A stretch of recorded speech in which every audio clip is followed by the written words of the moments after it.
आम्हाला एक अनन्यसाधारण असं स्वरूपाचं महत्त्व असतं.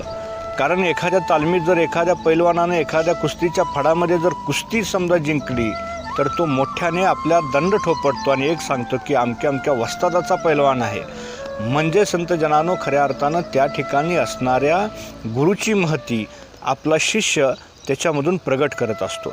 तसं भक्तांना किंवा एखाद्या व्यक्तीला जीवनामध्ये जर सक्सेस व्हायचं असेल तर जीवनामध्ये गुरुचं अनन्यसाधारण असं महत्त्व आहे.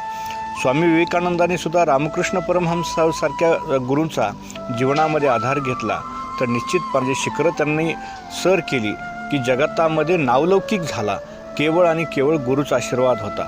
आणि म्हणून एकदा प्रसंगी आठवतो की जेव्हा शिकागो या ठिकाणी धर्मपरिषदेसाठी ज्यावेळेला स्वामी विवेकानंद गेले आणि त्यांच्याकडे असणारी जी माया होती किंवा पैसे होते ते सगळे संपले होते आणि त्यावेळेला त्यांना खूप भूक लागलेली.